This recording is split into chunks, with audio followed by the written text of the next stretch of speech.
Ok, Posso começar, professora? pode começar. Primeiramente, boa noite.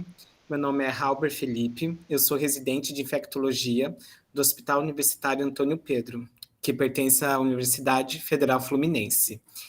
Vou apresentar um relato de caso sobre uma reação adversa aguda, adversa grave em doença febril aguda.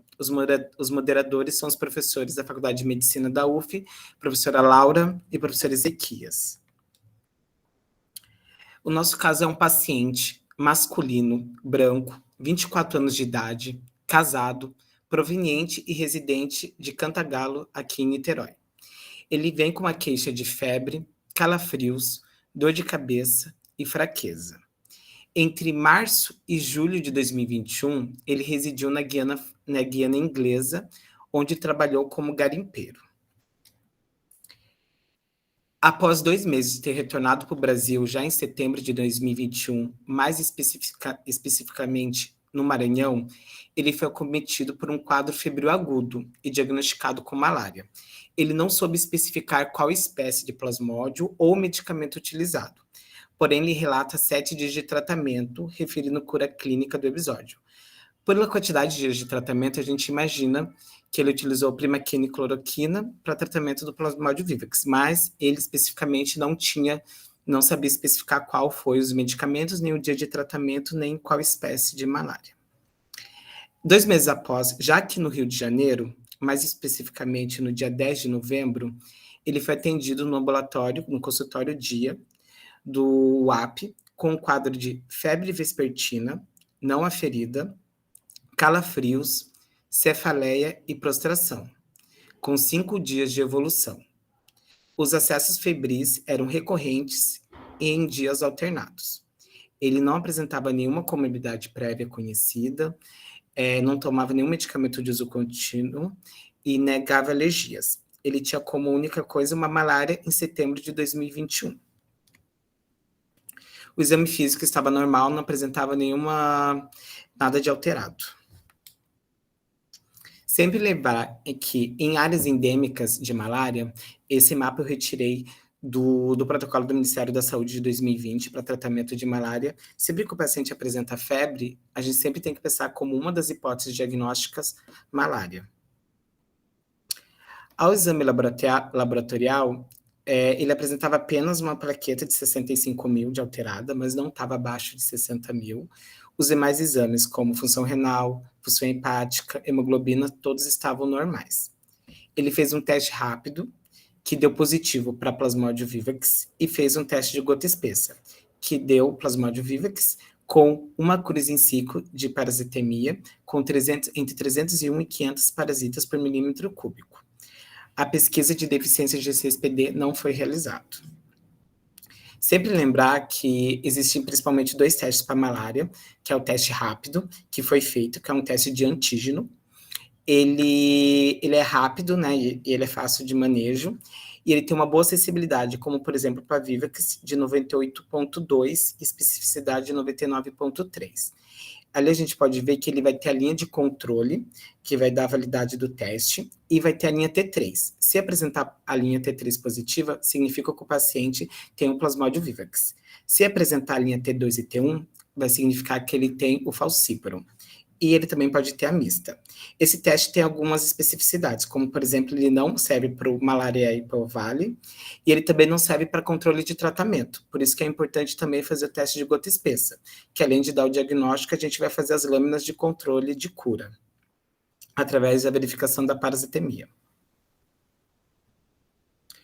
Aqui também é uma tabela que foi retirada do protocolo do Ministério da Saúde de 2020, que mostra os sinais clínicos de gravidade. O nosso paciente não apresentava nenhum desses sinais clínicos de gravidade. E também ele não apresentava nenhum sinal laboratorial de gravidade também. Então, nós optamos, nesse momento, por iniciar um tratamento ambulatorial para o paciente. O tratamento ele baseia-se em atingir o ciclo evolutivo do parasita, basicamente com 2 medicamentos, a cloroquina e a primaquina. A cloroquina vai servir para fazer uma interrupção da esquizofrenia sanguínea, que seria a parte clínica que o paciente sente, né, que são a parte sintomática da doença. E também ela vai combater a parte sexuada, né, que é os gametócitos. Já a primaquina, ela vai servir para destruir as formas latentes do parasito. Lembrando-se que apenas as espécies de Vivax e Ovale, que não tem no Brasil a Ovale, apresenta a forma de pinozoítos. Então, para isso, a primaquina vai servir para eliminar essas formas latentes e evitar recaídas. Segundo o protocolo do Ministério da Saúde, a gente utiliza, que no caso foi utilizado para o nosso paciente, de acordo com a idade dele e o peso dele, foi utilizado cloroquina no primeiro dia, 600 miligramas, seguido de mais 2 dias de 450 miligramas. E primaquina, durante 7 dias, 30 miligramas. No quinto dia de tratamento, já no dia 15 de novembro, o paciente retornou ao UAP com relato de náuseas, vômitos, fraqueza e icterícia, com evolução de 3 dias desses sintomas. No exame físico, ele já apresentava-se hipocorado, 3 cruzes em 4, ictérico, 2 cruzes em 4, com dor, palpação profunda em epicôndrio direito, mas não tinha nenhuma hepatomegalia ao exame físico, e ele estava levemente taquicárdico. Não tinha mais nenhuma alteração significativa ao exame físico. Com relação ao exame laboratorial, ele apresentava-se uma hemoglobina de 6,5, com hematócrito 19,1, ele já tinha recuperado as plaquetas, agora estava em 245, e ele já estava começando a apresentar uma alteração renal com creatinina de 1,72 e uma bilirrubina total de 2,28, com aumento às custas de direta, que estava 1,28. Nesse momento, a gente tem alguns problemas do paciente. O primeiro dele, que ele tem uma malária por Plasmodium vivax, ele tem uma síndrome icterohemolítica e ele tem uma insuficiência renal aguda, levantando algumas hipóteses diagnósticas nesse momento. Hepatite medicamentosa, co-infecção e anemia hemolítica. Foi realizado inicialmente a suspensão imediata da primaquina e foi realizado o monitoramento e tratamento de suporte por paciente. Foi indicado uma hemotransfusão, porém houve uma melhora em 48 horas. O paciente também teve uma recuperação da função renal em 48 horas, não precisando fazer hemodiálise. Foi diagnosticado através de um teste qualitativo com deficiência de G6PD. 8 dias após a internação, ele já tinha uma normalização tanto clínica quanto laboratorial, e ele foi de alta no dia 23/11, com indicação de acompanhamento ambulatorial. Ele é um paciente que não fez um segmento de uma forma correta, porque ele é um paciente de difícil adesão. Ele retornou mais 2 dias. Primeiro, no dia 1º de dezembro de 2021, com uma consulta, né, que já apresentava uma melhora clínica e uma redução da parasitemia, mas ainda não estava negativa o exame da gota espessa. E no dia 5 de janeiro de 2022, também apresentava essa melhora clínica, continuou, e daí o exame de gota espessa já tinha dado negativo. Não tinha parasitemia. Aqui a gente tem um resumo da tabela dos exames laboratoriais, que a gente pode observar que no dia 15, quando ele chegou, né, de manhã, ele já estava com uma hemoglobina de 6,5, com essas alterações renais e das bilirrubinas. Nesse momento, foi suspensa imediatamente a primaquina, e o paciente, no dia 15 de noite, já tinha caído para 5,6 a hemoglobina dele. Nesse momento, foi indicado transfusão sanguínea, porém, por questões burocráticas, não se realizou. Logo em seguida, o paciente apresentou essa recuperação e não foi mais indicado a transfusão sanguínea. Quando ele recebeu alta, ele já estava com uma hemoglobina de 7,9 e uma creatinina abaixo de 1,63. Nos exames de acompanhamento, a gente pode ver que ele foi recuperando esse quadro de hemólise, né? Tendo 10,1 de hemoglobina no dia 1/12 e 1,45 de creatinina. Um mês após, já em janeiro de 2022, a gente pode ver que já tinha normalizado os valores da hemoglobina, 12,5, e a função renal e todas as demais funções já estavam normalizadas. Nesse caso, como erradicar os hipnozoítos em pacientes que apresentam deficiência de CSPD? Essa tabela também é retirada do manual do Ministério da Saúde. Por peso e idade do nosso paciente, foi utilizada a primaquina, Mesmo ela causando hemólise, ela é importante para erradicar os hipenozoitos. Então, foi feito uma posologia de 60 miligramas, mas de uma forma mais espaçada, para diminuir os efeitos da hemólise. Foi realizado por 8 semanas, 4 comprimidos por semana. Agora vamos fazer a discussão do caso. O importante é, caso esteja disponível no serviço um teste para detecção de G6PD, esse teste deve ser realizado antes da utilização da primaquina. No caso, se utilizar a tafenoquina, que é outro medicamento que pode combater as formas hipenozoítas, você tem que fazer a realização de teste quantitativo de forma obrigatória. A malária é um grave problema que acomete a saúde pública em mais de 100 países. Aproximadamente 100 milhões de pessoas no mundo ao ano apresentam malária. Cerca de 1 a 2 milhões de pessoas chegam a morrer de malária, principalmente no continente africano, no continente asiático e nas Américas. Principalmente atinge as regiões tropicais e subtropicais. Aqui no Brasil, principalmente a região amazônica. A OMS relata que 40% da população mundial vive em alguma área de risco de transmissão. Basicamente, existem 4 tipos de malária que atacam os humanos, que é a Vivax, a Falcipro, a malária e a Ovale, que não tem no Brasil. Aqui no Brasil, principalmente, nós temos a Plasmodium vivax, que predomina em 80%. As que formam a forma dos hipenozoítos, que pode fazer as recaídas, é a Vivax e a Ovale. Aqui no Brasil, no caso, a Vivax é que pode fazer essa forma de hipenozoítos que pode fazer as recaídas. Por isso que é importante a erradicação das formas de hipenozoítos. A revisão de alguns termos. Recidiva seria uma recorrência dessa parasitemia assexuada seguinte ao tratamento da doença, após ter sido constatada a sua negativação, podendo ser por uma resistência ao medicamento ou um tratamento não adequado. Recrudência, o parasita causador da infecção sintomática, não é completamente erradicado pelo tratamento, e ele vai ter uma reexpansão a partir do momento que tem uma diminuição da concentração sérica da droga, ao nível detectável pela microscopia. Então, já poderia ter tido uma gota espessa negativa e, de repente, voltar a ter uma gota espessa com parasitemia. Recaída, que foi o que provavelmente ocorreu com o nosso paciente. Ele teve um reaparecimento dessa parasitemia e de manifestações clínicas, que provavelmente ocorreu porque teve uma reinvasão das hemácias pelos hipenozoítos. Isso pode ocorrer mesmo em 30% dos pacientes que fazem corretamente o tratamento com a primaquina, mesmo assim eles podem fazer essas recaídas. E nos pacientes que não realizam de forma correta esse tratamento, chega a 70% dos casos fazer recaídas. Esses casos ocorrem principalmente 6 meses após a prima infecção, que correlacionou com o nosso paciente que teve nessa prima infecção a menos de 6 meses da sua recorrência. Já a reinfecção é uma nova infecção adquirida pelo paciente que tenha tratado de forma correta a malária. Já seria uma nova infecção, não teria nada a ver com a malária anterior que ele tratou. Deficiência de G6PD.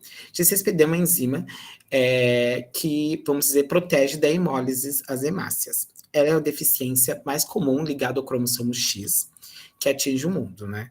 Aproximadamente 400 milhões de pessoas ao redor do mundo apresentam algum grau de deficiência da G6PD.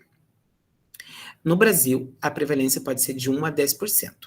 A população afrodescendente apresenta um maior risco de apresentar deficiência G6PD. Aqui no Brasil, os afro-brasileiros, cerca de 10% pode apresentar, dependendo da população, deficiência de G6PD. Nos caucasianos, essa estatística é entre 1 e 3%. A OMS classificou as variantes de G6PD em 5 principais classes, porque existem mais de 140 fenótipos diferentes ou variantes diferentes de G6PD. Então, para facilitar, eles classificaram em 5 classes. A classe 1 e a classe 2 são as que apresentam uma deficiência grave de produção de G6PD. Apresentam menos de 10% de produção de G6PD. A 1 é mais rara, e é a que vai apresentar uma anemia hemolítica crônica, não esferocítica. Então, vai apresentar desde o nascimento uma icterícia neonatal e esplenomegalia. A classe 2 apresentam anemia hemolítica em situações não usuais, mas não de forma crônica. Também pode apresentar uma icterícia neonatal. A classe 3 é a que provavelmente atinge o nosso paciente, onde que você vai ter uma produção da enzima entre 10% e 60%. É uma forma moderada de deficiência de G6PD, e você vai apresentar um quadro de hemólise, de anemia, quando você é exposto a substâncias oxirredutoras e agentes infecciosos. A classe 4 e 5 são classes que são assintomáticas, onde que você tem um pouco diminuído apenas essa produção enzimática, ou até mesmo algumas variantes apresentam uma superprodução de G6PD. Só que esses pacientes são assintomáticos. A maioria dos pacientes são assintomáticos, e vão sofrer um risco de hemólise quando você vai ter esse agente de estresse oxidativo, como ingestão de alguns alimentos, infecções e drogas. As principais drogas são ácido acetil salicílico, dipirona, cloroquina, dapsona, clorofenicol, pirídium, primaquina e tafenoquina. No nosso paciente, esses sintomas, após a agressão desse agente causador, entre 48 horas e 72 horas, você vai apresentar esse quadro de hemólise, que foi o que aconteceu com o nosso paciente. Mais ou menos 2 dias depois que a gente introduziu a primaquina, ele começou a apresentar sintomas de hemólise. As hemácias deficientes de G6PD hemolizam de um grau muito maior do que as hemácias saídias. E a hemólise é revertida imediatamente após a suspensão da primaquina, que foi também o que aconteceu com o nosso paciente. Aproximadamente 48 horas após a retirada da primaquina, ele já começou a apresentar uma melhora clínica e laboratorial. A OMS recomenda que todos os pacientes sejam testados para deficiência de G6PD, antes de prescrever a primaquina tefenoquina.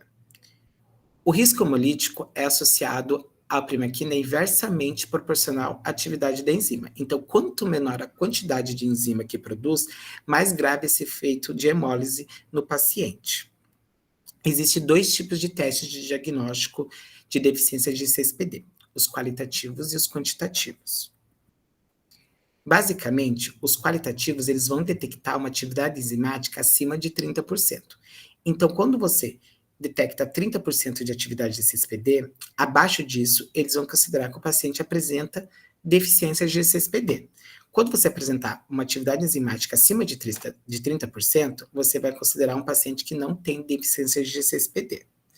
Esse teste ele tem algumas qualidades, como ele é prático, ele é barato e ele é rápido. E ele é feito através do imunocromatográfico e luz ultraviolenta. Porém, ele tem alguns, vamos dizer, ele não é muito específico para mulheres heterozigóticas, porque essas mulheres, elas podem apresentar a heterozigose para deficiência de G6PD. Nisso, elas podem apresentar um quadro de produção de G6PD, de enzima, entre 20% e 80%. Então, muitas dessas mulheres vão apresentar acima de 30% de produção de G6PD e vão, pelos testes qualitativos, serem consideradas não deficientes. Mas elas vão apresentar deficiência e, mesmo assim, que elas entram no quadro moderado, elas podem apresentar quadros de hemólise grave se elas utilizarem a primaquina. Então, para esses casos, é recomendado o teste quantitativo, que esse teste vai detectar atividade enzimática entre 0 e 100%. Então, eles vão identificar toda essa variedade. E porém, esse teste é mais caro e esse teste também precisa de mão de obra mais qualificada para se realizar. Ele é feito através de uma espectrofotometria em raios ultravioleta. Aqui é um resumo do guideline de algumas recomendações para o uso de primaquina no manejo da malária. Foi utilizado como exemplo o Brasil e a Organização Mundial da Saúde, a Argentina e 3 países da África, que foi Gana, Costa do Marfim e Camarões. O teste para deficiência de G6PD antes da primaquina é recomendado, tanto no Brasil como é recomendado pela Organização Mundial da Saúde. Argentina, Gana, Costa do Marfim e Camarões não recomendam esse teste. A relação ao uso da primaquina para o tratamento tanto do falcíparo como dose única, né, para ação gametócitas, como para Vivax como cura em pacientes que não apresentam deficiência de G6PD, é recomendado, tanto pelo Brasil quanto pela Argentina, quanto pelo Ministério da Saúde. A única diferença é como é feita essas posologias. Já na Gana, Costa do Marfim e Camarões, não é recomendado. Foi realizado, conforme o protocolo para o nosso paciente, o esquema de 0,5 miligramas por quilo por 7 dias. Já em pacientes que apresentam já sabidamente deficiência de 6PD, esse tratamento no Brasil é recomendado conforme a orientação do Ministério da Organização Mundial da Saúde. Então, você vai ter uma dose semanal de 0,75 miligramas por quilo por 8 semanas. Já Argentina, Gana, Costa do Marfim e Camarões, não recomendo. A prevalência no Brasil, como já tinha dito anteriormente, é entre 0 e 12,9%, depende da população estudada. Já na Argentina, essa prevalência é muito menor, entre 0 e 1%. E a gente pode comparar que nos países africanos, a gente vai ter uma prevalência maior dessa deficiência, chegando, por exemplo, em Gana, a ter 20%, entre 17% e 20% da população apresenta essa deficiência de G6PD.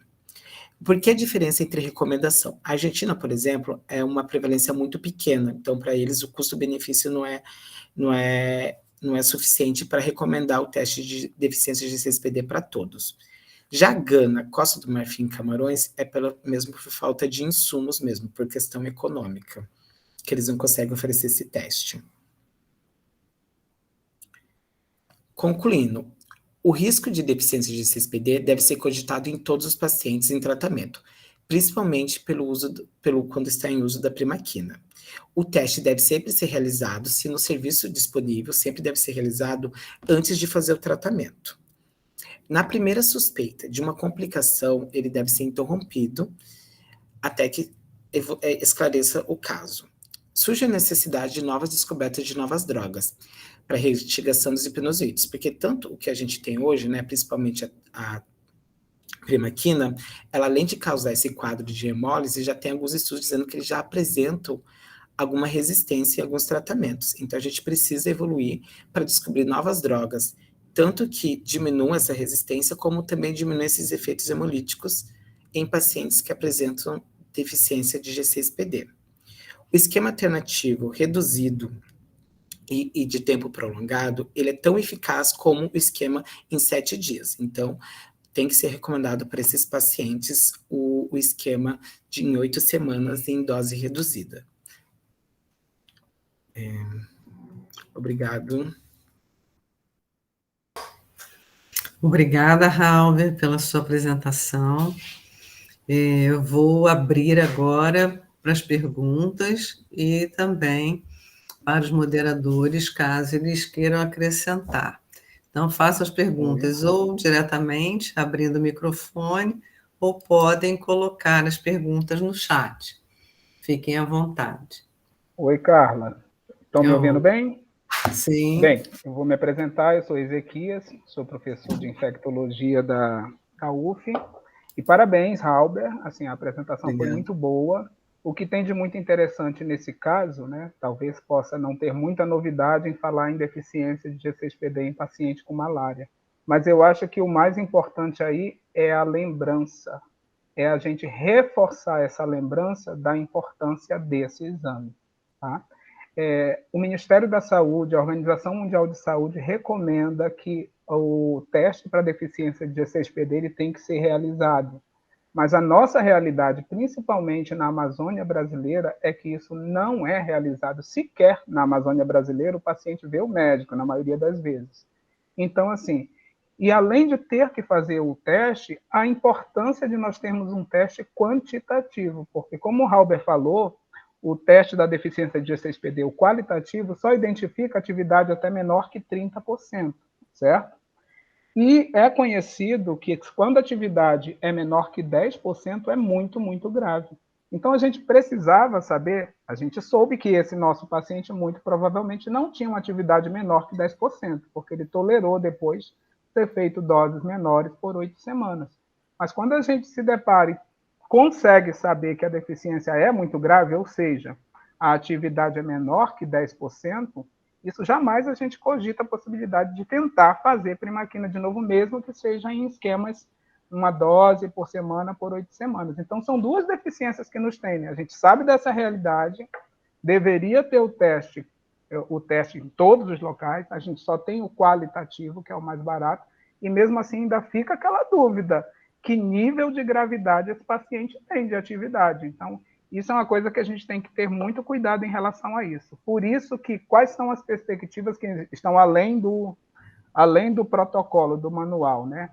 Na Fiocruz, a gente já trabalha com uma alternativa, que muito provavelmente vai ser para o próximo protocolo, é de quando a gente se depara com situações como essa, a gente já nem pensar em mais fazer a primaquina, né? Aí a pergunta surge, mas vem cá, como é que vai tratar o hipnozoíta? Existe uma nova tendência, eu estou falando porque isso já está publicado em vários artigos, só não está no manual, da gente fazer a cloroquina semanal por 12 semanas, vão ser 3 meses, dando uma dose, geralmente 2 ou 3 comprimidos de cloroquina para aquele paciente. Claro, todo mundo sabe que a cloroquina não vai entrar no fígado, não vai eliminar os hipnozoítas, mas toda vez que esses hipnozoítas são liberados na corrente sanguínea, tem uma dose de cloroquina semanal e vai eliminando. Essa seria uma alternativa, porque a cloroquina também está incriminada como drogas envolvidas com a deficiência de G6PD, mas muito, muito menor. Então, assim, são 2 riscos. Então, na primeira hipótese de você achar que aquela deficiência de G6PD é muito grave, o que é muito grave? Com atividade menor que 10%, que pacientes podem até morrer, por isso até que muitos países têm muito medo de ficar recomendando essa dose semanal de primaquina quando se identifica essa deficiência. Mas, assim, acho que a cloroquina vai ser uma opção semanal por 12 semanas. São as perspectivas que eu já falei, e já tem vários artigos publicados. O grupo com a Aniele Pina Costa, a gente já tem trabalho feito com vários pacientes com muito sucesso, evitando essas recaídas, né? Mas o trabalho foi muito bem apontado, e eu acho que o problema continua, é esse teste. A gente conseguiu o teste de deficiência de G6PD. Parabéns, o trabalho foi muito bem explanado, é um caso bem oportuno, a gente tem que voltar a falar sobre isso, né? E agora a gente parte aí para as perguntas. Não sei se a Laura tem alguma coisa para falar. Eu só ia comentar sobre a importância do SUS no atendimento à malária, de maneira geral, não só no tratamento como no diagnóstico, né? A gente vê os pacientes que são atendidos com malária no hospital privado tendo muita dificuldade diagnóstica, não tem especialista do laboratório, não tem, muitas vezes, infectologista para ajudar na condução, e a questão da dificuldade do diagnóstico, da deficiência do G6PD, a gente sabe que na Amazônia, no interior da Amazônia vai ter, mas no nosso serviço a gente teve dificuldade de conseguir fazer esse diagnóstico, e no hospital privado, apesar de existir o teste, o tempo de espera para o resultado é assim, 7 dias. Em 7 dias, o paciente já tratou, já fez hemólise, já aconteceu tudo. Então, é um paciente que é muito melhor conduzido no SUS do que em qualquer hospital privado que eu conheço aqui do Rio de Janeiro, pelo menos. E acho que outra coisa que eu comentar é só o teste do pezinho, né, ampliado, que a gente tem a possibilidade de fazer esse teste de triagem desde o nascimento e já ter as orientações para a vida inteira do indivíduo. E acho que só uma correção na hora que o Halber falou era recrudescência, acho que ele falou rápido, estava nervoso. Desculpa, eu falo meu sotaque, minha rapidez também. Parabéns, Halber, pela apresentação, ficou muito legal. É verdade, Laura, muito bem falado, né? Acho que o sonho de consumo do futuro é a gente já ter, que eu digo, essa criançada toda, já ter da Amazônia a sua carteirinha escrito lá, tem ou não deficiência de G6PD, né? Então, assim, se eu não me engano, no SUS de Distrito Federal já tem o teste de pezinho para deficiência de G6PD. Pelo menos tem um manual que eu vi, que eu estava pesquisando. Então, lá já tem também. Espero que se esparrame para os outros locais do país.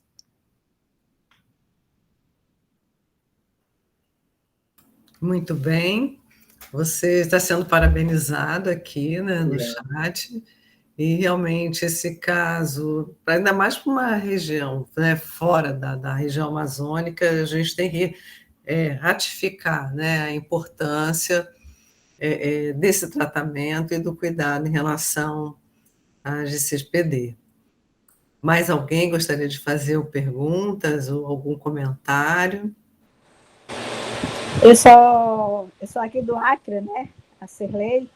Oi, Cirlei, tudo bom? Fiquei meio em dúvida com o horário, viu, Carla? Até mandei uma pergunta para você, mas eu estou aqui. Então, parabenizar o colega que fez a apresentação, realmente um caso muito interessante, mas eu corroboro tudo aí com o que o Ezequias falou. A dificuldade que nós temos aqui de fazer o diagnóstico.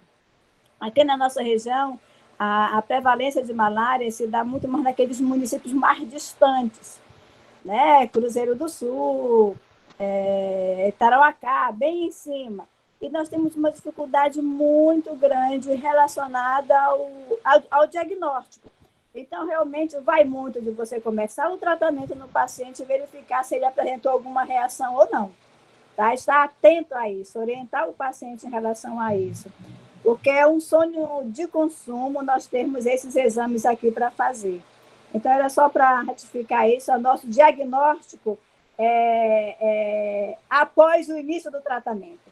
Tá? Para ver se o paciente apresenta ou não alterações. Mas, como a Laura falou aí em relação ao teste do pezinho, realmente também é um sonho de consumo, ter essas informações agora desses pacientes que estão fazendo esses testes. Então, parabenizar o colega, que realmente foi um caso bem interessante. Obrigada, Cirlei. Olha que eu ia te dar uma cutucada, né? Porque eu vi quando você entrou e realmente você é da área e tem bastante conhecimento sobre isso, ainda podendo falar das dificuldades que vocês encontram por aí, né?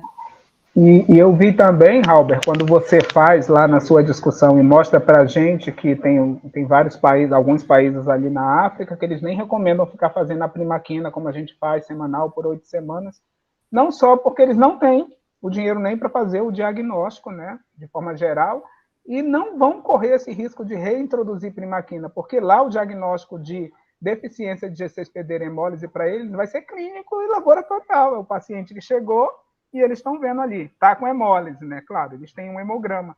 Então, eles não se arriscam a fazer o que a OMS está recomendando, o Brasil recomenda, e você viu que todos os outros países não fazem. Ficar colocando a primaquina semanal por 8 semanas e correr esse risco. Então, eles nem recomendam isso. Por isso que eu acho que o futuro vai ser mesmo trilhar para essa cloroquina semanal nesses casos. Porque se você não tem nem como diagnosticar, vai fazer aquele diagnóstico ali clínico, não tem nem ideia, né, de se tem mesmo deficiência de G6PD ou não. Teve um hemólise, tirou, a gente supõe que sim. Então, é muito complicado mesmo. E a tafenoquina, que é uma opção, tá, a gente não falou aí, mas as opções de matar hipnozoítas, nós temos atualmente a primaquina, e a tafenoquina está sendo estudada e tal, seria uma proposta, mas ela tem um perfil pior ainda para casos de deficiência de G6PD. Então, a gente fica de mãos atadas em relação à droga eficaz para combater esses hipnozoídos. Por isso que, assim, de antemão, eu acho que um novo protocolo já vem aí, colocando, que deve demorar mais uns 2, 3 anos, mas colocando os casos desses casos, a orientação ser a cloroquina semanal 12 semanas, 3 meses. E por outro motivo também, tá? A primaquina não é esse sucesso todo para combater os hipnozoítas. Ela depende exclusivamente de um local específico, né? Um citocromo específico P450 para ser metabolizada no fígado, e a gente vê que deficiências nessa enzima aí também tem dificuldade para a primaquina. Então, talvez a primaquina, além desse problema da deficiência de G6PD, também não está sendo uma droga eficiente para eliminar os hipnozoítas. A gente está vendo cada vez mais recidiva de malária por causa dessa não eficácia da primaquina. Então, talvez a tendência seja, para esses casos mesmo, uma cloroquina semanal, principalmente nesses lugares assim mais complicados, semanal mesmo, por 12 semanas. 3 meses de cloroquina semanal. Talvez seja isso. Obrigada, Ezequias. Mais alguém gostaria de fazer algum comentário? Realmente, a infectologia é uma montanha-russa, né? Nós vivemos a cada dia várias dificuldades, são doenças que vão e voltam, muitas vezes não temos tratamento, acabamos de sair dessa pandemia, embora a Covid ainda esteja por aí, mas não, né, do jeito que nós vivenciamos inicialmente. E é sempre um desafio, né? Uma especialidade que é desafio o tempo todo.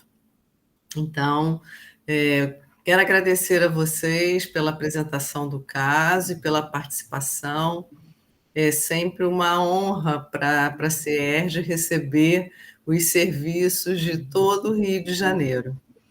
E com isso, nós temos os convidados, né, do Brasil, que sempre que podem participam e contribuem para as nossas discussões. Então, muito obrigada a vocês. Obrigado. Obrigado.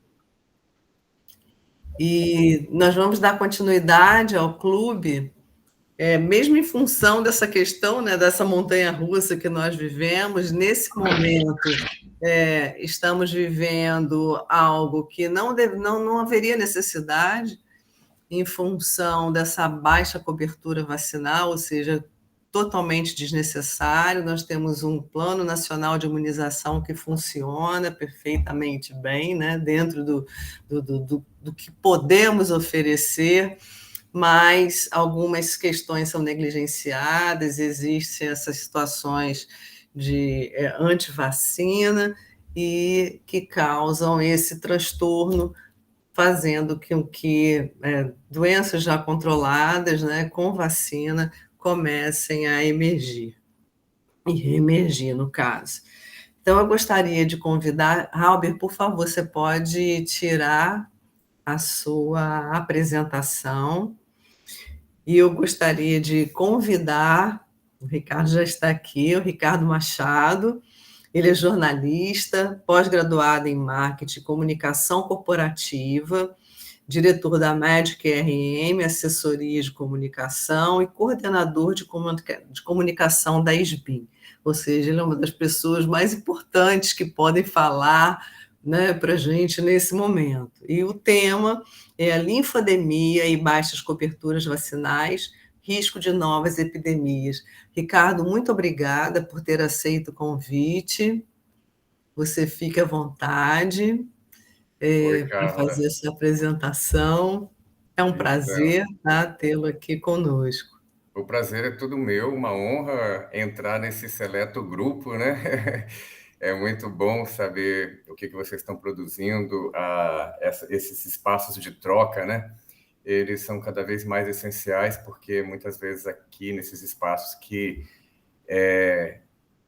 se tem a oportunidade de avançar, às vezes, no diagnóstico, num tratamento, na partir da experiência de um colega, do que viu, do que não viu, porque a vida prática acontecendo, e não tem nada mais importante do que a prática, né? E sai da teoria e vai lá colocar a mão na massa. E aí você estava, obrigado pela gentil apresentação. Não diria que sou a pessoa mais importante, mas talvez a pessoa mais esgotada nesses 3 anos de pandemia, vamos colocar assim, né, que monopolizaram esses anos todos, ampliaram, jogaram uma lupa, né, uma lente de aumento enorme sobre a questão das vacinas, das imunizações, das vacinações. Trouxe muitos desafios. A ideia eu fiz um recorte de algumas apresentações minhas, vocês vão ver que tem uns slides que estão meio... espero que a apresentação esteja didaticamente elaborada, fiz com muito carinho, mas vocês podem encontrar alguma diferença de um slide para o outro. É porque eu fui pensando algumas coisas, fiquei pensando quando o Rodrigo falou comigo, e a gente ia até bater um papo melhor sobre o tema, né? Mas não foi possível, e esse espaço aqui é de colaboração. Eu não tenho a pretensão de ensinar nada para ninguém. O que eu quero trazer aqui é um pouco da experiência da gente. Eu trabalho há 32 anos com assessoria de comunicação na área de saúde, com quase todas as IAs aí, cardiologia, geriatria, pediatria, ginecologia, e só com a SBIM há 20 e poucos anos, né? Então, trazer um pouco da experiência também. Não tem pretensão alguma de ser dono de verdade, de nada disso. Então, o que eu fiz? Eu montei uma apresentação que eu pretendo passar um pouquinho pelos conceitos, que a gente vai falar de infodemia, e isso acaba, muitas vezes não é muito claro para todo mundo como é que isso acontece. Eu aproveitei para trazer um pouquinho do que a gente vem lendo sobre formas de combate à desinformação, porque eu acho que ter a oportunidade de falar com profissionais engajados da saúde e que não são negacionistas, isso já é muito bom, porque é inacreditável, né, essa fala, chegar em 2022 e considerar que é possível estar conversando com profissionais, que existem profissionais da saúde negacionistas. Mas é essa a realidade que a gente tem. E depois a gente fala um pouco sobre a questão das baixas coberturas vacinais, porque eu acho que é um tema que vocês estão mais a par, mais acompanhando, né? É uma questão multifatorial, sim, e o impacto da comunicação é muito grande. Eu vou compartilhar minha tela, então. Opa, peraí. Aqui. Deixa eu pegar aqui. Não está aparecendo para mim. Você sabe onde é? Sim, sim. Tá. Eu estou com... Pronto, deixa eu ver aqui. Vou compartilhar minha tela toda. Se eu compartilhar minha tela toda, será que... Ponto. Vamos aqui. Isso. Entrou. Pronto. Eu acho que eu não consigo aqui, ver vocês, né? Eu uso mais o outro. Mas fica à vontade, tá tudo certo. Tá bom. Então, bom, conflito de interesse é só gostar muito e acreditar muito no poder de prevenção e de promoção da saúde das vacinas, né? Então, nesse sentido, eu sou totalmente... o meu conflito é enorme, mas é um conflito ético. Eu queria começar, então, trazendo esse conceito, né? O que é a infodemia? O Tedros Adhanom, da OMS, né? Ele, lá no início da pandemia de Covid-19, ele cunhou essas frases, esse pensamento aqui. Não estamos apenas combatendo uma epidemia, estamos combatendo uma infodemia. Notícias falsas se espalham mais rápido e fácil do que o próprio vírus, no caso, ele se referia à Covid-19, ao SARS-CoV-2, e é igualmente perigoso. E de onde vem, né, esse conceito de infodemia?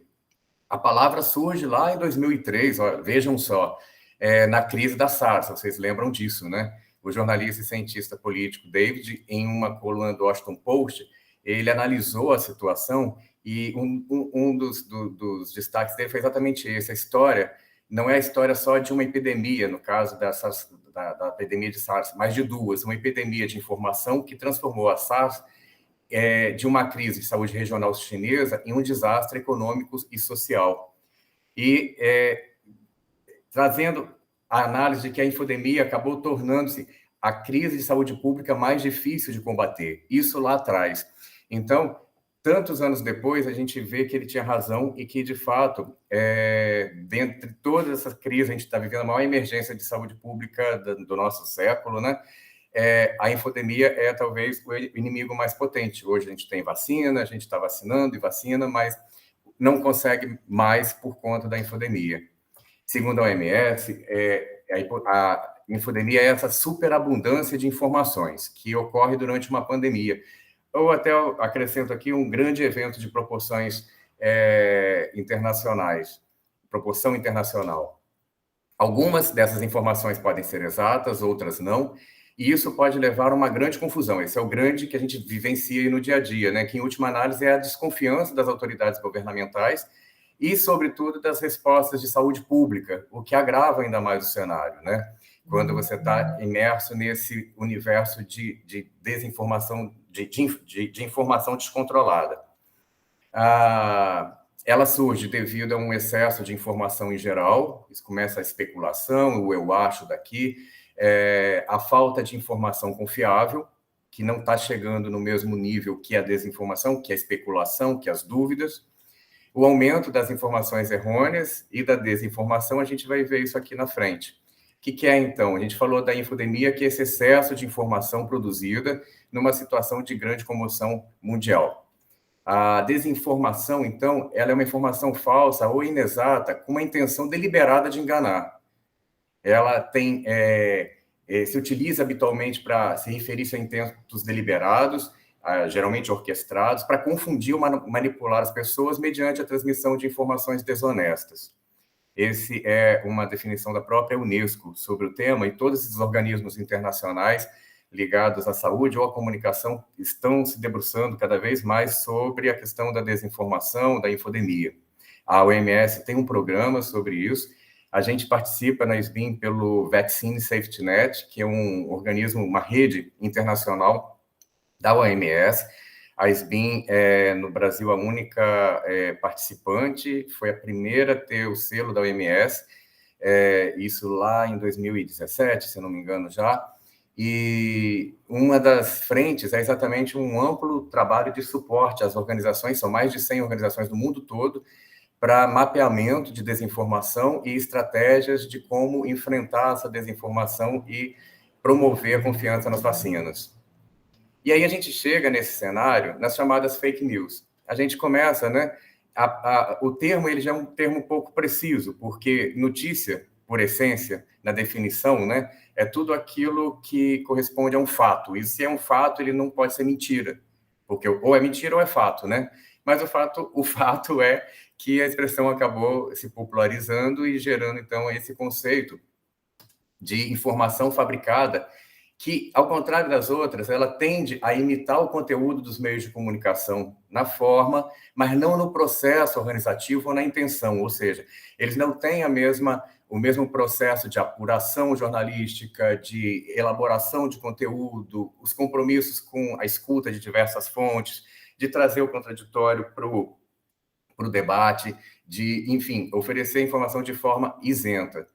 Mas eles simulam, né, veículos de notícias falsas, tendem a ter uma aparência muito próxima dos veículos de comunicação oficiais, mas eles carecem dessas normas e processos editoriais e dos meios de comunicação para garantir a exatidão e a credibilidade dessa informação. Só que uma grande parte da população, uma boa parte da população, sobretudo no Brasil, em que a gente tem um nível de analfabetismo funcional, inclusive, muito grande, de uma população muito com acesso limitado à educação, que significa uma capacidade limitada também de reflexão crítica e de conseguir, porque ele já não tem a informação de base, quando se depara à frente com uma informação falsa, com uma fake news. Isso gera dúvida e acaba que eles têm também uma limitação de como elucidar esses processos. Daí a importância, e surgiram vários no Brasil, vocês devem acompanhar, das organizações checadoras de fatos, né? A gente tem aos fatos, e tantas outras que se dedicam hoje sob uma regra muito rígida, internacional, como se tivesse um ISO, sabe? Um standard, uma norma standardizada, padronizada, para você ser uma fact-checking, porque você tem que seguir determinados padrões para ir. A gente está vendo muito agora com as questões do debate, geralmente no mesmo dia já começa a sair. Esse dado que o candidato X falou não é verdade. Esse aqui não é exatamente esse. Então, exatamente pela dificuldade que as pessoas têm de buscar a informação correta a partir do impacto que elas sofrem pela informação falsa ou equivocada. Aqui a gente traz, então, um esquema da desordem informativa, né? Então, a gente tem o que é falso, que é a misinformation, ou seja, a informação errada. São informações falsas, mas que não foram criadas com a intenção de causar prejuízo. São aquelas, muitas vezes, em cima de mitos, de uma percepção de uso, às vezes, de um tratamento não científico e que gerou uma relação temporal com uma cura, com uma compreensão de cura e acaba sendo, por exemplo, compartilhada como sendo uma verdade, mas ali não tem, nesse caso de exemplo que eu estou trazendo, a intenção é simplesmente compartilhar uma experiência, né? Embora seja uma informação errada. A desinformação, a disinformation, que, como eu falei lá atrás, é a informação falsa e é criada deliberadamente para prejudicar a pessoa, grupo social, organização, país, e o que está por trás disso a gente vai ver. E a malinformation, a desinformação maliciosa, a informação que é baseada na realidade, mas usada para impor prejuízo de uma pessoa, organização, país. As questões hoje que a gente tem da deepfake, né? Não sei se vocês têm intimidade com esse termo, que essas manipulações de vídeo em que você consegue pegar a voz da pessoa, manipular com a expressão, a forma de falar, e um conteúdo totalmente diferente. Os textos reais, tirados de contexto, eu venho acompanhando os debates políticos, né? E aqui, sem criar, enquanto entrava, ganhei uma folga, eu vi, porque essa questão de comunicação, já vi que a live do Lula, agora à noite, no Flow, né, num podcast lá, bateu mais de 1 milhão, e isso é a maior audiência do YouTube e tal. E uma frase, a gente que é profissional de comunicação, fica atento, acompanhando esses processos, para tentar ver. Tem uma hora que ele diz assim, a democracia, eu até anotei isso, porque eu estava discutindo com colegas no grupo de jornalistas, que a gente fica acompanhando online. E aí ele falou assim, a democracia tem limite, dizendo que democracia não é fazer o que quer. E a frase continua, e ele explica que limite é esse, que é o limite democrático.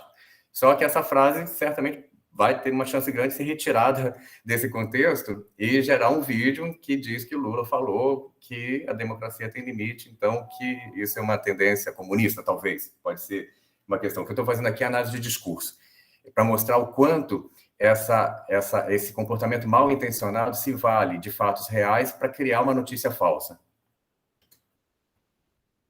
E aqui, então, só amarrando toda essa questão, né, a informação errônea, a informação que é incorreta e enganosa, que não se divulga com a intenção de causar um dano, né? Tem uma cura ali, a luz solar me promete isso, tal, que não tem um fundamento científico, mas que não tem uma função de causar dano. E a desinformação, que é uma informação intencionalmente errônea, divulgada com a intenção de confundir e enganar. Que a gente tem, então, uma pessoa que, eu escutei, falei, e a outra que gera, né, gerando esse comportamento que faz a roda viciosa girar, né? A gente dizia, eu costumo brincar dizendo que se antes a gente dizia penso, logo existo, o que vale hoje é acredito, logo estou certo. E o que as pessoas estão buscando, muitas dessas pessoas, é algo... A gente tem uma população muito polarizada, buscando onde se agarrar para afirmar o seu ponto de vista, para confirmar o seu ponto de vista, né? Então, basta eu acreditar, e aí eu saio em busca de qualquer coisa que seja para confirmar esse ponto de vista, para eu, o quê? Para eu estar certo no meu ponto de vista. Aqui, esse gráfico da Organização Mundial da Saúde mostra, né, para a gente como que a informação ela se espalha como um vírus, né? E que essa misinformation e a desinformação, ela, quando é muito provocativa, ela pode se espalhar de forma ainda mais rápida e, inclusive, causar risco de morte, né? E quando a gente consegue interferir nesse processo, criando mecanismos de verificação, processos de educação da população, e aí aqui eu incluo os pacientes, que é o que eu gostaria de falar com vocês, e aí vocês podem dizer para mim, cara, mas você está me trazendo mais uma função? Eu falei, sinto muito, essa função é de todos nós, não é só de vocês, mas sim, o consultório é um lugar de escuta, é um lugar de fala, e ali é uma oportunidade preciosa para se combater a desinformação. E como é que a gente faz isso? A gente vê um pouco mais para frente. A gente vê aqui nas setinhas, né, quando alguém pega e fala, e não passa a mensagem para frente, quando o outro vai checar o fato antes, ele interrompe o ciclo, quando a pessoa vai buscar fontes fidedignas, fontes corretas, enfim, esses processos que ajudam a interromper o fluxo de distribuição e a interromper esse ciclo viral que é gerado pela desinformação. A gente sabe, todos os estudos mostram há muito tempo, que a informação errada, falsa, ela tem um poder de disseminação muito maior do que a informação correta. Então, nesse aspecto, a gente já está muito prejudicado. E isso não é novidade. A gente sabe que tudo que sai do lugar comum, que gera estranheza, essa situação tende a causar em nós uma tensão maior, não é verdade? A gente é muito mais estimulado, a gente se sente muito mais estimulado a fazer uma crítica do que fazer um elogio. Quando a gente está num lugar que o atendimento é perfeito, a gente está dentro da expectativa. Quando ele é ruim, isso quebra a expectativa e a gente fica mais estimulado a se posicionar. Então, isso é assim que o ser humano funciona. Então, a desinformação, a notícia falsa, ela acaba gerando esse estranhamento e tem uma coisa, né? Vocês já sabem que, em geral, uma característica da notícia falsa é que ela chega, não deixe de passar para os seus amigos, compartilhe isso com todo mundo, por favor, não interrompa. É uma característica que pega exatamente o apelo emocional, tende a trabalhar o sentimento de culpa daquela pessoa que recebeu a informação, ela passa a ser alguém que tem um poder nas mãos, porque ela teve acesso a uma informação que está denunciando algo que ela não consegue avaliar, e nesse processo entre a preguiça, não tenho tempo agora, por via das dúvidas, eu vou passar para frente. E aí entra um outro aspecto, que é a necessidade da gente trabalhar muito esse conceito da responsabilidade social, né?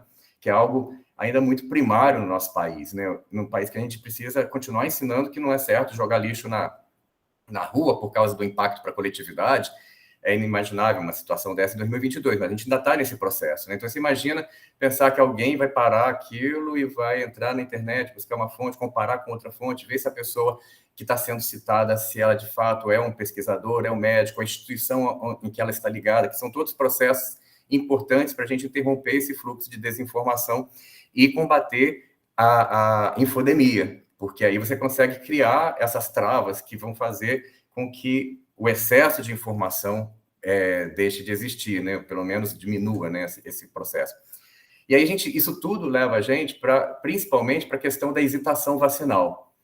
E aí, em que contexto, né? Em que cenário que a hesitação vacinal ela se desenvolve? Dentro desse processo todo, desse cenário de hiperinformação, de infodemia, de informações equivocadas, da desinformação, das fake news, as pessoas estão sendo o tempo todo bombardeadas e a gente precisa olhar para a questão da hesitação dentro desse processo aqui. A gente tem as questões contextuais que estão relacionadas com as crenças religiosas, fatores culturais, nível socioeconômico, gênero, idade, os líderes influenciadores, que são cada vez mais importantes. Hoje, assim, ao mesmo tempo que a gente tem uma comunicação global com o mundo a partir da internet, a gente está tendo que... E esse processo também fomentou a criação de núcleos, né? Por isso que a gente não penetra na bolha X, que está no WhatsApp, a gente não penetra na bolha Y do Telegram. Como é que é o grupo do pastor, como é que é o grupo do padre, como é que é o grupo daquela liderança comunitária. E a gente precisa cada vez mais olhar para essas pessoas e trazê-las como aliadas no processo de comunicação. Barreiras geográficas também impactam dentro desse contexto, e a comunicação em ambiente de mídia. Quando a gente olha para os aspectos individuais e de grupo, a gente entra na questão da percepção de risco quanto à segurança vacinal e a falta de benefícios percebidos e a falta de compreensão da carga das doenças preveníveis pelas vacinas. Hoje, o que a gente está vivendo no Brasil, o Brasil continua sendo, a gente tem pesquisas que mostram isso, nós fizemos agora porque a gente tem um projeto que a SBIM coordena, e eu coordeno a comunicação lá também, que é o Confiança em las Vacunas Latinoamérica. Reúne 16 países da América Latina com o objetivo de trabalhar, aumentar, ampliar a percepção de confiança nas vacinas nesses países da América Latina. E a gente fez uma pesquisa com 8 desses 16 países, o Brasil foi um deles, e todas as pesquisas continuam mostrando como a pesquisa que o Facebook fez, pesquisa que o OMS já fez, que o Brasil acredita nas vacinas. A gente tem um histórico de confiança nas vacinas. O que a gente tem hoje é uma grande falta de percepção de risco, sobretudo do risco iminente. O que comprova isso? Qualquer caso de surto no seu bairro. Não deve ser diferente no consultório quando uma determinada população tem acesso à informação de que houve um surto, por exemplo, da doença mais temida, que nem é, né, a coisa. Meningite, por exemplo, que eu acho que toda mãe, todo pai morrem de medo com a meningite, né? Se tem um surto no bairro, as filas nas clínicas de vacinação, até por quem diz que não tem dinheiro e que não tem, muitas vezes mesmo, para pagar 600, 800 reais numa vacina, numa meningo B, por exemplo, acontecem, falta vacina. E não sabe nem qual é o agente que causou aquele surto de meningite, por exemplo. Quando a gente teve, em 2017, né, uma prevalência lá do H1N1, que foi vírus pandêmico, né, e muito tempo já deixou de ser vírus pandêmico, passou a ser vírus sazonal, mas ficou conhecido como o vírus pandêmico. E que a maior parte das mortes noticiadas por gripe era de H1N1, causada por H1N1, as filas nas clínicas privadas para vacinação dobravam. A campanha do governo bateu meta muito rápido, antes do prazo final da campanha. Isso mostra o que é a percepção de risco iminente, e é isso que está faltando, e esse é um grande desafio na comunicação também, que é a comunicação do risco. Como fazer essa comunicação de risco de forma ética. Um outro aspecto individual e de grupo é o nível de confiança no sistema de saúde e de prestadores de cuidados de saúde. Aqui no Brasil a gente vive muito isso, né? E a falta de conhecimento geral. Outros aspectos relacionados às vacinas ou à vacinação, como risco de eventos adversos após a vacinação, o modelo do programa de vacinação com rotina e campanhas. Aqui no Brasil, quando a gente olha retrospectivamente as campanhas de pólio, que são o maior exemplo de sucesso de campanha de vacinação na América Latina, nas Américas, né, e o Brasil como expoente nesse processo, a gente percebe que as campanhas sempre tiveram o risco. A gente tinha as crianças no pulmão de aço, a gente tinha as crianças com ferros nas pernas, E, na medida em que a conquista vai sendo obtida, que a gente vai enfrentando a doença e que depois elimina a doença do país, essa coisa toda, a campanha muda. E aí surge o Zé Gotinha, que tem uma importância fundamental nesse processo de comunicação das vacinações e de campanha de vacinação. Mas aí passa a ter a família feliz que vai ao posto para o grande encontro com o processo de proteção da saúde, aquela coisa. E a gente vai conseguindo outras coisas. A gente eliminou a rubéola congênita, né, o tétano materno neonatal, tínhamos eliminado o sarampo, os surtos eram cada vez menos frequentes, agora a gente está com a ameaça de tudo isso de volta. Mas é nesse cenário que se construiu uma percepção, uma falsa percepção de segurança, e deixou-se de ter campanhas frequentes, que aí o governo parou de fazer essa comunicação frequente e passou a fazer, muitas vezes, 2 campanhas anuais, apenas, e com comunicação muito focada nesse período. A campanha de HPV desse ano foi uma vergonha. Não tinha nem a imagem de adolescente, mulher, porque o governo vetou, por causa das questões óbvias que vocês devem conhecer, de associar a vacina à questão da promiscuidade sexual, né? Então, e aí e existe ainda o aspecto sobre a falta de conhecimento sobre vacinação entre os próprios profissionais da saúde, o que é um problema muito sério. Quando a gente sai da infecto, da pediatria, a gente tem um contingente imenso de médicos que muitos não acham que a gente fez um grupo focal, que é uma pesquisa qualitativa em que você reúne numa sala um grupo de pessoas para você ouvir a opinião delas, elas são estimuladas a conversar sobre temas, e a gente fez com algumas especialidades médicas. Então, a gente ouvia o que a gente já sabia. Por exemplo, um oncologista que dizia: o meu paciente já é complexo demais e já chega com uma carga emocional muito pesada para eu falar, muitas vezes, até de uma vacina que poderia ter evitado o problema dele. Um cardiologista que diz: a minha consulta não se presta à vacinação. E é o que a maior parte pensa mesmo. A consulta dele não se presta, porque isso é uma coisa ainda lá do pediatra, né? Ou do infecto, que lida direto com as doenças infecto-contagiosas. E aí, quando a gente fala, então, também da questão dos pacientes especiais, como a gente chama, né, das pessoas imunossuprimidas, dos crônicos, isso se torna ainda muito mais complexo, porque é um medo danado. Que é uma situação pior do que as contraindicações formais de ginecologistas e obstetras da vacinação da gestante.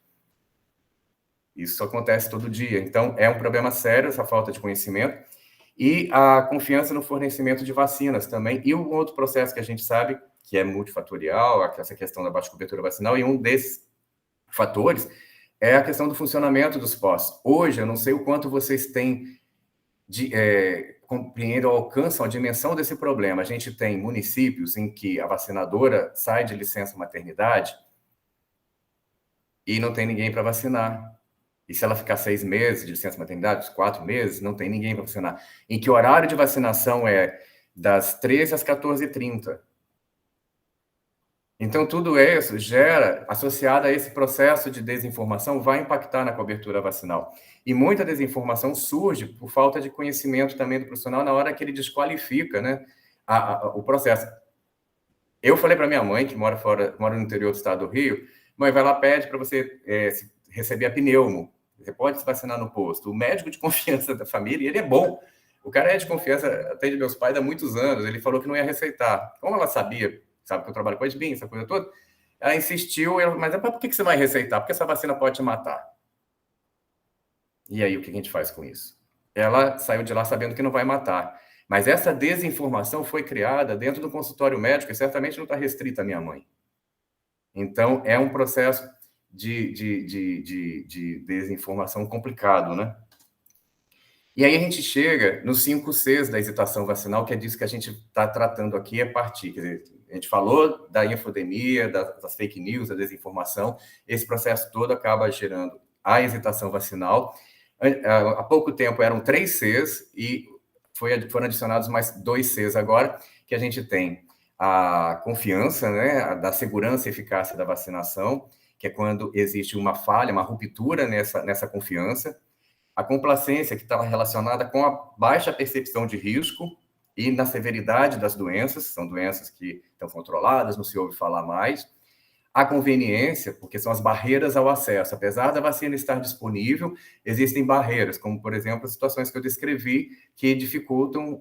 Vocês imaginam uma família de 3 filhos, baixa renda, que gasta dinheiro com ônibus e chega lá, a vacinadora está de licença maternidade, ou chega lá, faltou a vacina, ou chega lá, houve uma informação desencontrada sobre a segurança de determinada vacina. A gente teve, na rede social da SBIM, numa campanha de gripe do ano passado, o relato de um enfermeiro dizendo que ele foi ofendido por uma grávida que chegou a vacinar contra a gripe e que ele só aceitava vacinar se ela levasse o atestado, o enfermeiro da sala de vacinação. Então, assim, é muito complexo esse processo e gerou mais uma, o quê? Desinformação. E essa desinformação vai ser compartilhada. Isso gera uma mini infodemia, na medida em que essa informação é compartilhada e é acolhida, né? E a questão do contexto sociodemográfico, características, por exemplo, as campanhas de comunicação, a falta de representatividade. Todas as campanhas de vacinação do passado, elas tinham as autoridades públicas dando o braço para vacinar ou vacinando nas campanhas de vacinação. A gente tinha as personalidades participando desse processo. Hoje, a autoridade pública está contraindicando a vacina. Então, os processos culturais, como a gente falou lá atrás, e as prioridades com os profissionais de saúde que muitas vezes desqualificam esse processo. Então, esses são os 5 Cs relacionados à questão da hesitação vacinal que a gente precisa combater dentro desse processo de combate da desinformação e da infodemia. E aí, nesse cenário todo, a gente chega aqui. Esse gráfico, ele é de maio, essa atualização, como vocês podem ver, vocês já devem ter visto isso com a Isabela, a gente usa muito essa tabela, está lá no site também da campanha paralisiainfantil.com.br, da SBIM, com outros parceiros, vou mostrar aqui depois. E a gente vê hoje, a partir de 2019, nenhuma vacina do calendário infantil para crianças menores de até 1 ano, menores de 1 ano, né? A gente não consegue bater a meta. A gente olha hoje, a gente não bateu meta da campanha de poliomielite, a gente não tem, acho que está mais de 60%, pouco mais de 60%, a última vez que eu olhei, confesso que eu tentei olhar hoje e não consegui. E como a gente sabe, a meta mínima é de 90% para BCG e rotavírus e de 95%, no mínimo, desejável, para as demais vacinas. E por conta desse cenário multifatorial em que a gente tem essa infodemia, desinformação, as fake news, e também esses processos associados com a questão dos profissionais de saúde, a falta de engajamento médico. Existe uma pesquisa que vocês já devem ter visto com a Isabela, talvez até o próprio Rodrigo. A gente fala, foi um levantamento do CDC, eu não sei, apesar de eu ter visto, já ter usado várias vezes, eu não sei de qual. Mas é o seguinte, quando o paciente chega querendo muito vacinar e o médico contraindica, a adesão é baixa. Quando ele chega com pouca até tendência para vacinação, mas há uma indicação correta, eficiente, uma prescrição, chega a praticamente 90% de adesão mesmo entre esses pacientes. Então, quando a gente olha para esse processo externo de comunicação, a gente fica parecendo que tudo que pode ser feito está fora do nosso alcance, né? Do alcance meu, do dia a dia, aqui, quem sou eu? A SBIM está fazendo alguma coisa, a Unicef está fazendo alguma coisa, a OMS está fazendo alguma coisa, mas nada disso adianta se eu, no meu dia a dia, dentro do consultório, na sala de vacinação, o médico, o enfermeiro, os demais profissionais da saúde que lidam com a população na assistência básica, por exemplo, não se conscientizarem do papel deles como agentes de defesa das vacinas e da promoção da reconquista das altas coberturas vacinais. Ou a gente faz em conjunto ou a gente não consegue, porque são esforços isolados que não vão surtir o resultado. E, assim, vocês têm o poder, sim. Está muito nas mãos de vocês para olhar calendário de vacinação. A gente a gente vê, às vezes a gente fala, né, na pediatria, você está pedindo o calendário de vacinação da criança, mas e da mãe? Você está olhando? E a avó que leva a criança para a consulta? Será que está lembrando de pegar? Mas a consulta é corrida, tem todos esses problemas que são estruturais, a gente sabe disso, mas a gente precisa abraçar essa causa. Essa causa tem que ser de todos nós cidadãos, de todos nós envolvidos com a saúde, de alguma forma. E aí eu trago aqui para vocês um pouquinho, espero que não tenha ficado, sobrou aqui, um pouquinho de algumas ferramentas para a gente alcançar uma comunicação efetiva em vacinas no mundo hiperconectado, né? Rapidamente, essa análise aqui é um pouco antiga da BBC Mundo, do grupo de mídia BBC Mundo, né? Que analisou interações em espanhol publicadas no Facebook no período de 1º de dezembro de 2020 a 31 de janeiro de 2021, baseado no estudo do First Draft, que é uma ONG especializada em desinformação. Eles identificaram que 6,5% de todas as interações, gostei, curti, né, comentários, reações e compartilhamentos, correspondia a mensagens desinformativas e sobre antivacinas, né? E dentre esses 6, eles identificaram 6 tipos de mensagens falsas que eram mais comumente, que estavam mais associadas, de mensagens anti-vacina. Então, 43% respondiam exatamente a quê? E esse dado continua, em todas as pesquisas que a gente faz, o que aparece, o principal fator de excitação é a desconfiança da segurança e da necessidade das vacinas. Uma, da necessidade por conta da não percepção de risco e do desconhecimento da severidade da doença, e da segurança, sobretudo, por um processo de comunicação também equivocado, e que aí é um processo de aprendizado. A gente passou, eu estou há 20 e poucos anos na SBIM, esse tempo todo sempre a gente dizia que para desenvolver uma vacina eram necessários 15, e às vezes até 20 anos, isso é verdade, né? Vocês concordam comigo? E aí, de repente, a gente desenvolve uma vacina e não soube explicar por que essa vacina foi desenvolvida. A gente não falou corretamente que essas plataformas novas, elas já vinham sendo estudadas, que o SARS-CoV-2 é um vírus novo, mas que o coronavírus é um vírus conhecido. A gente não falou de um consórcio científico mundial que possibilitou o sequenciamento desse vírus em tempo recorde. A gente não falou, por exemplo, de forma eficiente. Falamos de tudo isso, a mídia deu muito, mas não de forma eficiente lá atrás, no início. Até porque não tínhamos essa experiência, não sabíamos o que poderia ser possível num futuro próximo, era tudo uma incógnita muito grande para todo mundo. E a gente aprende com esse processo, né? É preciso olhar para esse processo e tirar aprendizados dele. A gente não falou do investimento mundial, financeiro, para a pesquisa da vacina, que é um grande entrave, né, na pesquisa científica, é um investimento financeiro, né? Então, as vacinas de Covid tiveram um investimento de todas as nações ricas, numa proporção que a gente nunca tinha escutado falar na história recente, na nossa história recente, né? Em 27% as conspirações, as teorias de conspiração, 14% de desenvolvimento das vacinas. Há pouco tempo teve um comentário num post nosso no Facebook da SBIM, e uma pessoa falou assim: as vacinas sempre foram seguras e salvaram vidas. O único problema é essa da Covid, porque ela é experimental. Porque foi lançado, olha o poder, né, da comunicação quando você joga uma palavra, experimental. O trabalho que a gente fez para combater a desinformação muito grande foi quando começou a falar de mistura de vacina, porque é a intercambialidade. E a imprensa, na boa intenção de tornar o termo mais acessível para a maior parte da população, começou a usar mistura. E a gente falou, calma, daqui a pouco vão dizer que a gente está fazendo coquetel de vacina, né? Que você faz, que isso é pouco científico. Vamos falar, então, de combinação de vacinas, a gente tem que fazer esse trabalho e estar com essa antena ligada o tempo todo, porque qualquer coisa, como o exemplo que eu dei no início aqui da questão política, pode ser usada fora do contexto para gerar uma desinformação, uma fake news.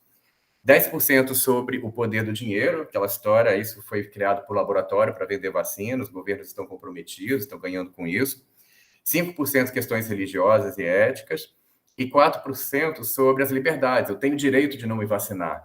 Um pensamento equivocado que se contrapõe à responsabilidade do indivíduo frente à coletividade, mas que foi extremamente encorajado por comunicações oficiais do governo federal, né?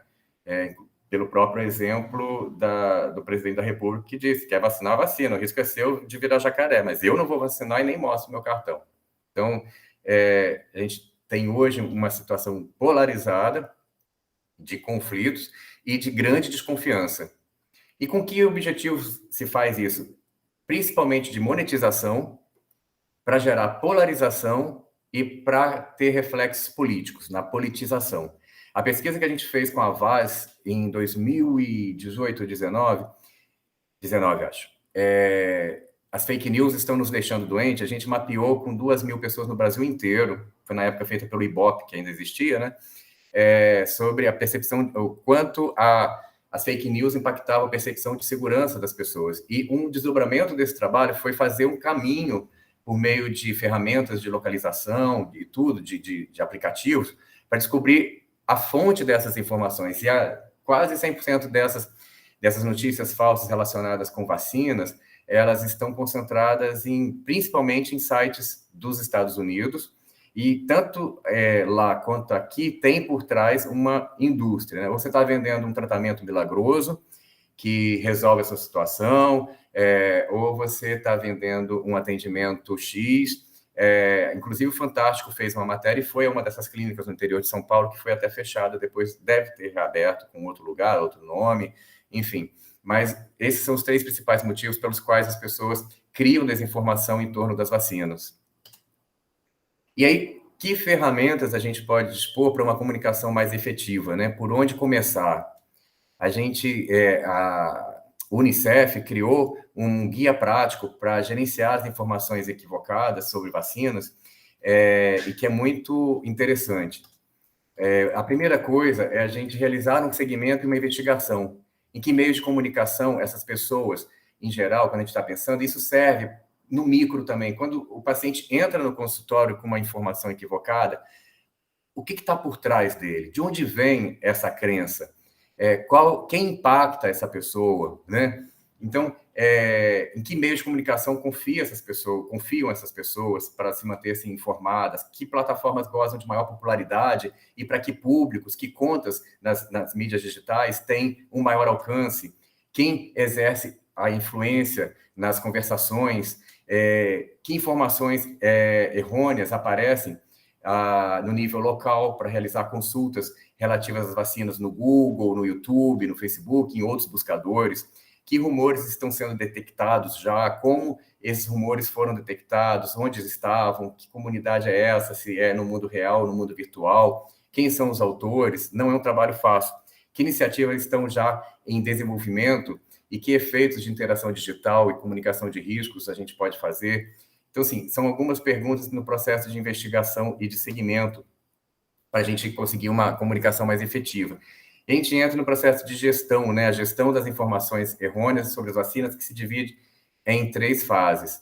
Depois do processo de preparação, você tem a primeira fase, que é a de escuta, a compreensão e o engajamento, né, com a sua comunicação, que você tem que gerar engajamento com essa comunicação. Então, na escuta, é preciso ter essa escuta social, reunir e visualizar as fontes de dados pertinentes, de onde é que está surgindo isso tudo que eu falei lá anteriormente. Para isso, existem muitas ferramentas de monitoramento, de consultas de buscas, de registros de rumores, que geram nuvens de palavras. Esse grupo do Vaccine Safety Net, VSN, ele faz um mapeamento das palavras-chave que a gente pode olhar o que está acontecendo na União Soviética, aí, na Rússia. O negócio lá está tão feio que eu estou até voltando para o passado, lá da Guerra Fria. Na Rússia, no Oriente Médio, ou aqui no Brasil.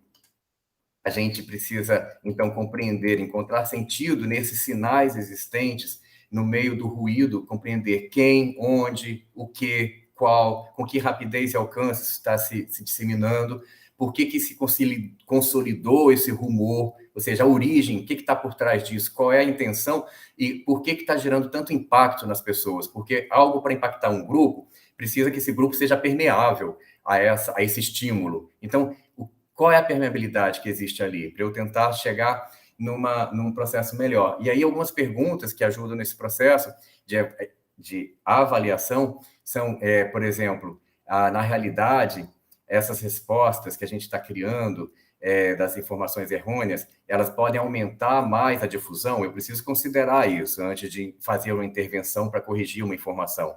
O que vai acontecer se eu não fizer nada neste caso específico? É preciso esperar a evolução de algum outro dado para eu tomar uma decisão? Devemos buscar outros conhecimentos, outras fontes especializadas? Qual é o alcance e o âmbito das informações errôneas? Quais são as possibilidades de que se estendam e se intensifiquem? Em que proporção? A gente pode... essas informações elas podem comprometer a confiança geral nas vacinas, na vacinação em concreto. Qual a capacidade de resposta que eu tenho? E a gente precisa fazer essa análise antes de tomar uma decisão. E, tomada essa decisão de comunicar, de que forma eu gero a interação, né? O desenvolvimento e a difusão desse conteúdo para combater essa desinformação, a criação de mensagens, advertências sensíveis. A alfabetização em saúde é um processo muito sério que vem sendo estudado no mundo todo, e aqui no Brasil é muito grave porque a gente tem uma população carente de formação básica, né?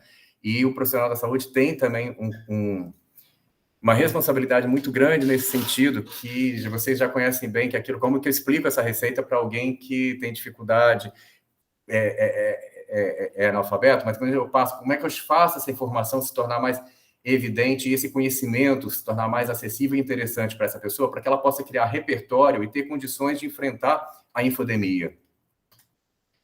Nessa escuta social, a gente tem 3 nichos, né, que são as brechas de informação. Eu começo a monitorar e quero ver se o que está acontecendo, né? Eu falei da nuvem de palavras, tem alguma coisa se pronunciando? E aí eu vou fazer uma agenda de acompanhamento desse risco de desinformação, de um processo de infodemia. E aí eu vou pensar num conteúdo efetivo, eu vou pensar quem vai ser porta-voz disso, de que forma eu vou levar isso para comunicado e deixar isso já de planejamento de stand-by. É o processo aqui de prevenção, né? Se acontece e é de baixo risco a desinformação, eu vou fazer um pré-desmentido, que é a inoculação lá do vírus da informação, e monitorar para ver de perto essa situação. Se esse risco é médio ou alto de desinformação, eu preciso fazer uma intervenção, então, e desmentir esses mitos específicos. E como fazer isso, né? Na prática, a gente tem que entender, buscar ver, por exemplo, se esse processo de desacreditar a desinformação só está ressoando na academia. Esse é um processo muito complicado e que a gente aprendeu muito também aqui. A academia não queria falar, tradicionalmente, tem um preconceito de usar um discurso mais acessível, porque o que o colega, o par dele, vai pensar na hora que ele sai numa comunicação com discurso acessível à população? Ele deveria olhar e falar, se ele não pensar que eu estou sendo um educador no meu papel de profissional da saúde, ele que está equivocado, mas não, ele fica com vergonha, porque ele precisa estar com o discurso aqui da academia. E a academia se fechou. Com a pandemia de Covid-19, a academia teve que se abrir ou a gente não dava conta. Como é que a gente faz a informação correta chegar à população nesse cenário de desinformação, né? Então, a gente precisa analisar se esse eco não está ressoando apenas dentro da academia, dentro da comunidade científica. Ah, muito bom, olha que bacana esse desmentido, mas só eu que entendo. Ninguém mais entende. Um aspecto interessante é que os antivacinistas, eles têm maior participação na comunidade, na comparação com todos nós aqui. As páginas anti-vacina geram maior parte desse debate. E uma coisa que eu venho debatendo já há alguns anos, eu digo, os antivacinistas, eles têm a antivacinação como uma causa. Cada um de nós aqui hoje, nessa sala virtual, faz da vacinação uma causa. Eu não tenho dúvida de que todos nós aqui defendemos a importância da vacinação como instrumento de prevenção de danos à saúde, de promoção da qualidade de vida, da longevidade. Os dados mostram isso, né? Seria virar as costas para a ciência. Mas a gente tem a vacinação como uma causa, o quanto eu estou empenhado na minha prática diária, o quanto eu estou empenhado em compartilhar a informação correta do Unicef, do Ministério da Saúde, quando faz, da SBIM, enfim, da OMS, o quanto chega às minhas mãos, eu me preocupo em compartilhar. Será que é no mesmo nível que o antivacinista produz e vai se preocupar em compartilhar a desinformação? Infelizmente, não é. A gente precisa fazer, sim, da vacinação uma causa, e isso está ligado com o que eu falei lá na frente. Se a gente não fizer isso, a gente não consegue recuperar as altas taxas de cobertura vacinal. As notícias falsas têm um potencial de difusão maior e mais potente que a informação precisa em qualquer categoria de informação. Isso é fato. Então, esses são grandes desafios para a gente, e uma solução trazida pelo Francisco Gesualdo, que escreveu um artigo junto com alguns colegas muito interessantes, ele diz o seguinte: para falar melhor das vacinas, deveríamos falar menos das vacinas. Aí vocês vão me perguntar, hein? Não entendi, mas é isso. A evidência é crucial, mas devemos falar mais da parte emocional de cada pessoa. Dos dados por si só, os dados por si só, eles não são suficientes. A tendência que a gente tem de um vício de academia é buscar lá as estatísticas, mostrar os dados, qual é a prevalência, a incidência. As pessoas não sabem o que é prevalência, a diferença entre prevalência e incidência. Então, assim, não é por aí. O que o antivacinista faz? Ele pega lá imagem de uma mãe com um bebê recém-nascido e ele pergunta, por exemplo, você tem coragem de submeter seu bebê recém-nascido ao risco do autismo, vacinando essa criança? Aí você olha essa mãe com o primeiro filho no colo, ela olhando para a carinha dele. É isso que eles fazem. A gente não tem como concorrer na falta de ética, obviamente, mas a gente precisa concorrer na fala emocional. E para isso a gente precisa entender o ser humano que se apresenta na frente da gente, seja na forma de indivíduo ou na forma de grupo, que está sendo impactado por um processo de comunicação incorreto. Na prática, a gente tem um estudo controlado e aleatório, ele explorou a eficácia de 4 estratégias clássicas de promoção de vacinas contra o sarampo, a cachumba e a rubéola. Desmascarar e desmistificar de cara, descrever a enfermidade, narrar, falar sobre essa enfermidade e apresentar imagens de bebês doentes. Não é que não possa fazer nada disso, é que fazer apenas isso não é tão efetivo. Nenhuma dessas intervenções resultou em um aumento significativo de intenção nos países, de ampliar a vacinação nesses países. Esse foi um estudo controlado bem grande, com praticamente representantes em cada continente. Então, a gente tem aqui no pró-vacinação uma comunicação centrada nas vacinas, na segurança, na eficácia. Precisamos falar de segurança e eficácia, não é para deixar de falar. E das enfermidades que elas protegem. Enquanto a antivacinação, ela está com um discurso baseado principalmente no medo e na geração da raiva pelo risco. Estão me querendo que eu faça alguma coisa, e aí vem lá aquele processo lá que a gente falou lá atrás, lembra? Está indo contra o meu direito de escolha, né? Então, a estratégia proposta é que a gente precisa explorar e avaliar experimentalmente novos modelos. A gente está fazendo isso todo dia, isso que eu falei, não estou trazendo verdade absoluta alguma, isso aqui é para a gente pensar juntos. Centrar as mensagens que destaquem os valores positivos das vacinas, evocando as emoções positivas. Então, quando a gente fala de saúde, promoção de vida, de longevidade, de conquistas da longevidade, a gente está... quando a gente fala, por exemplo, leva uma mensagem emocional para um adolescente sobre o impacto de uma escolha dele em relação aos avós. Em geral, existem exceções, mas em geral os adolescentes têm um vínculo grande com os avós, né? Está falando, ou com um irmão pequeno. Então, a gente precisa buscar esses vieses afetivos para que a gente comece a desenvolver um sentimento positivo relacionado com as vacinas e combater a desinformação, adotar técnicas de comunicação que integrem diferentes métodos de promoção. Cada vez mais a comunicação e a saúde estão andando de mãos dadas. Eu fico muito feliz, porque foi minha escolha. Eu fiz jornalismo, depois me especializei em marketing, comunicação corporativa, mas meu foco sempre foi fazer assessoria de comunicação e desde a faculdade comecei a trabalhar com a área de saúde, que é uma área que eu amo de paixão, né? Então, eu tinha colegas na redação que falavam assim, nossa, não sei como é que você consegue falar de doença todo dia só sobre isso. Eu falei, não falo de doença, eu falo de prevenção.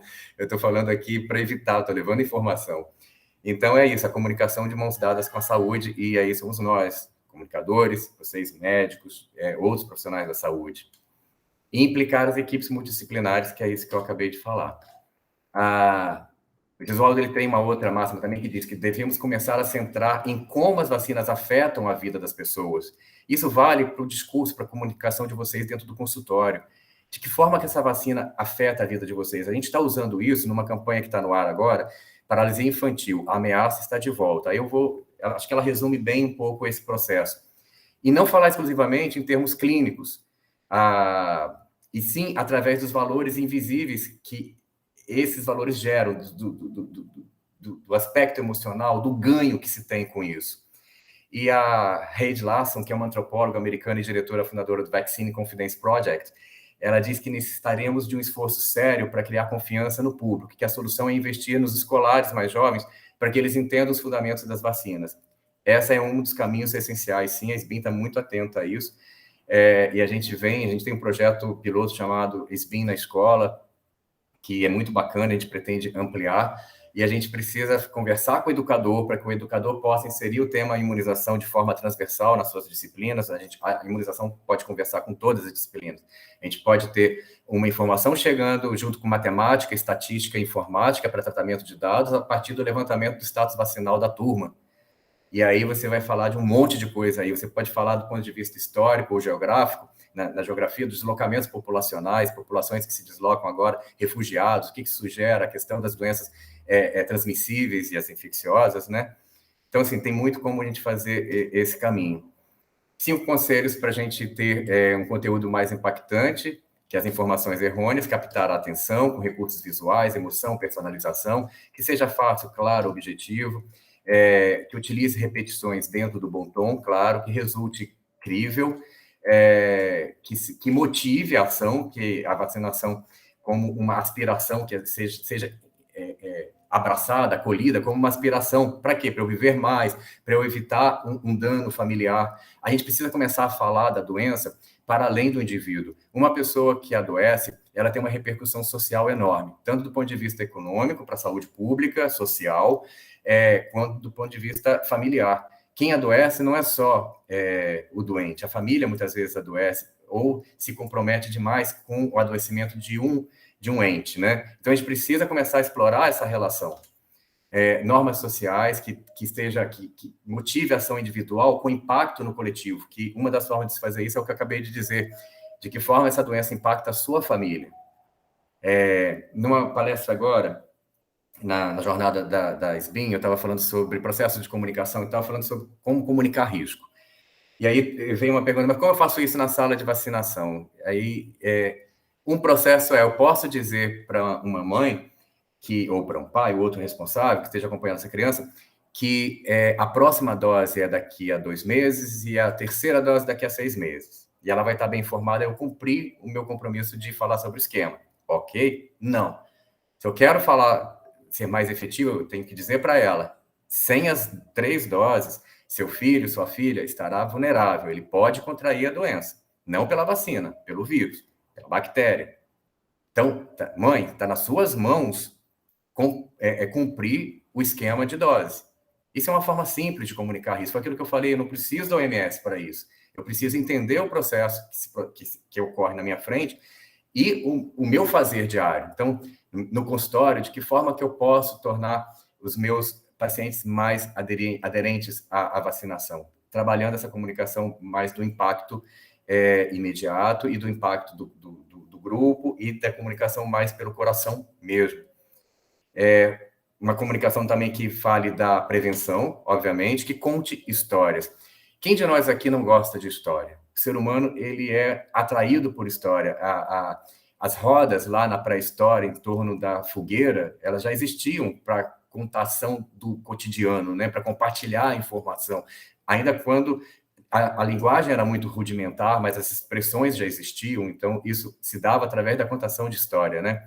Uma análise de conteúdo de um buscador europeu na internet em favor das vacinas detectou que o tipo de conteúdo que mais se buscava sempre eram as histórias dos padres numa determinada região. Então, a gente precisa olhar isso e estar atento. Como é que eu atinjo? É assim que a gente faz também quando a gente quer resolver um problema com o filho, não é?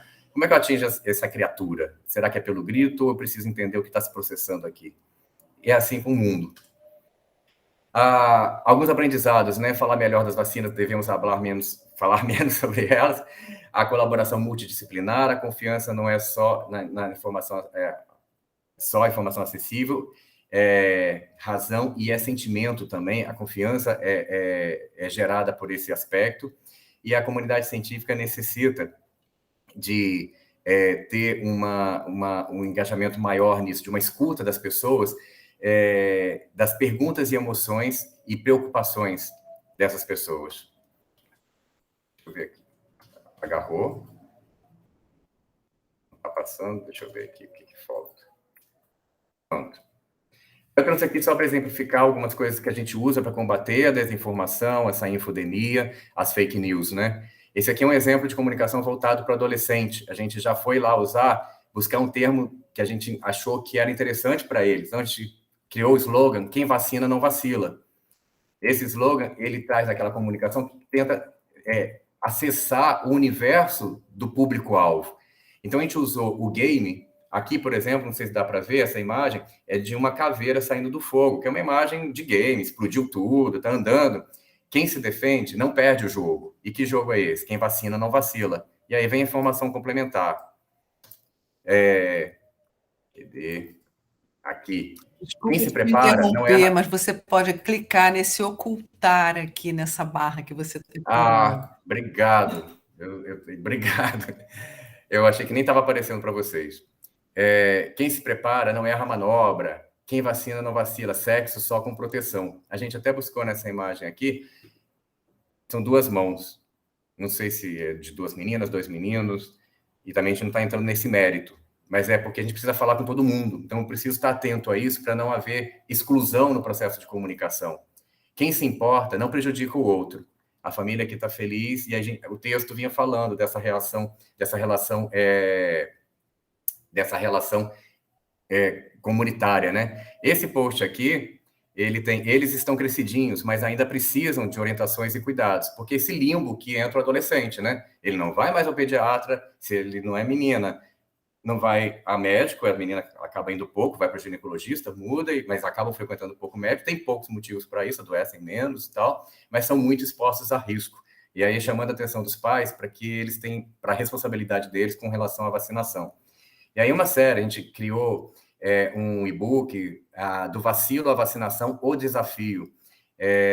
A gente fez mini documentários com esses adolescentes aqui, contando a história deles. Então, o adolescente falando para o adolescente, ações com influenciadores, mães e jovens, bem bacanas, gerando mais de 90 mil cliques no link, mais de 411 mil curtidas, 54 mil usuários únicos na landing page, enfim. E aqui é aquilo que eu falei para vocês. Nessa campanha da poliomielite, primeiro, a gente abandonou, entre aspas, poliomielite. A gente está falando da paralisia infantil. Por que é poliomielite? Agora, se eu não sei o que é paralisia infantil, se tem alguém que não sabe, ela consegue imaginar que é uma paralisia que acomete a criança, né? E aí a gente está trazendo, você quer esse risco para a sua família? A gente usou desenhos para não haver um capacitismo, para não expor, né? Evitar esse tipo de consequência indesejada. E dizendo, paralisia infantil, ameaça está de volta, vacinar para não voltar. Dúvida é risco, vacina é proteção. A vacina polio é gratuita e a gente traz a polio para o jogo de palavras. Está disponível para você proteger a sua família já. Não queremos criar uma geração de crianças que tenham medo de algo que poderia salvar as vidas. Essa é uma outra fala da Heidi Larson. E esse compromisso tem que ser nosso e precisa ser também com relação a todas as outras faixas etárias. A gente precisa falar de vacina para todo mundo. Era isso que eu queria compartilhar um pouco com vocês, muita informação, espero que tenha sido proveitosa. Deixa eu parar, interromper aqui o compartilhamento e voltar a ver vocês, finalmente. E, se quiser, a gente pode falar um pouco mais sobre o que eu puder, né, dentro da minha limitação, das questões de cobertura vacinal.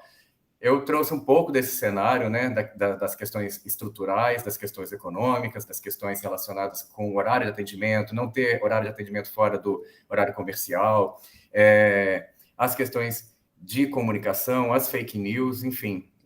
Não sei se ajudou, espero que sim. Nossa, Ricardo, muito obrigada. Você realmente conseguiu trazer, né, toda a realidade que nós estamos vivendo.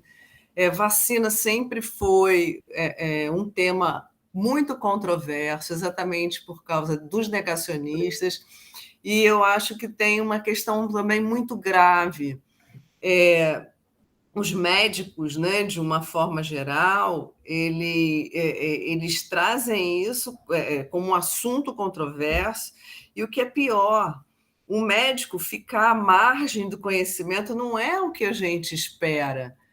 Um leigo, você realmente pode esperar qualquer coisa, mas o que diferencia um médico do outro? Nós somos formados, temos muitas vezes titulação máxima, doutorado e pós-doutorado, enfim, mas as pessoas desviam, elas acreditam em determinadas situações, questões, e vão